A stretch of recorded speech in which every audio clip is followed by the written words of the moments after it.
नमस्कार, आप देख रहे हैं TNI 24। मैं हूं वर्षा सिंह और अब बढ़ते हैं आज की खबर की ओर।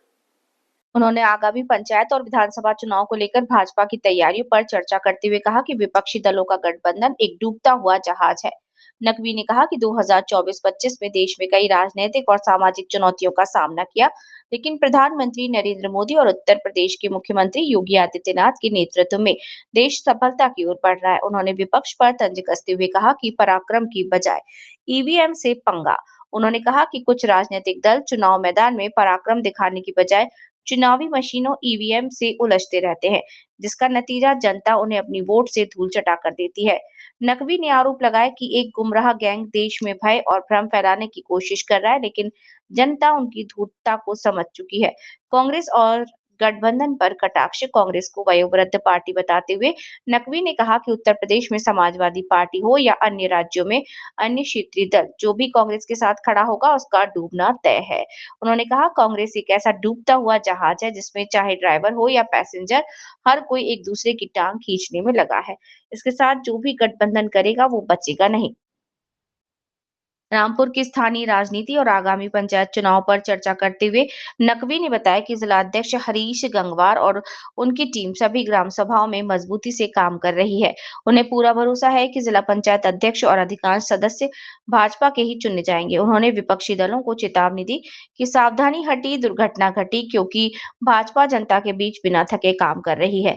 अंतर्राष्ट्रीय मुद्दों पर बात करते हुए नकवी ने बांग्लादेश की स्थिति पर गहरी चिंता जताई। उन्होंने कहा कि वहां अल्पसंख्यकों के साथ हो रहा जुल्म मानवता के लिए खतरा है। उन्होंने कट्टरपंथी तत्वों को जल्लाद, जिहादी जानवर बताते हुए कहा कि वहां की व्यवस्था को हाईजैक कर लिया गया है, जो किसी भी मुल्क या मजहब के हित में नहीं है।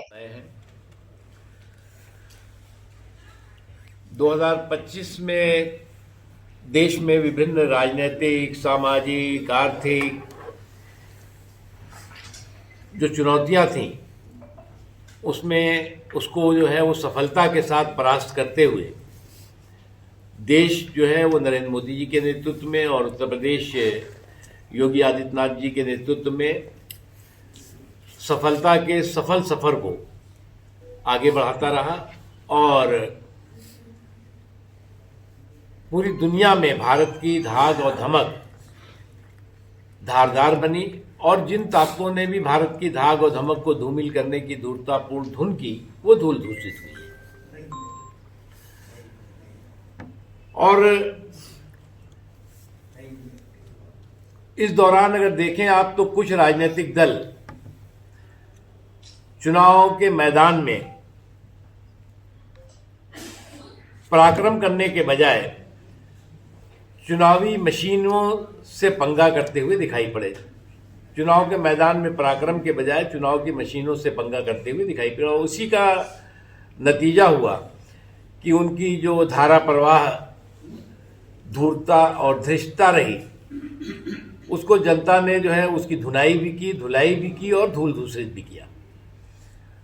और जितने भी चुनाव हुए, हर चुनाव में जो एक काल्पनिक कंफ्यूजन क्रिएट करने की कोशिश हुई, भय और भ्रम का भौकाल खड़ा करने की कोशिश हुई, कभी वोट चोरी के नाम पर, कभी एसआईआर को लेकर के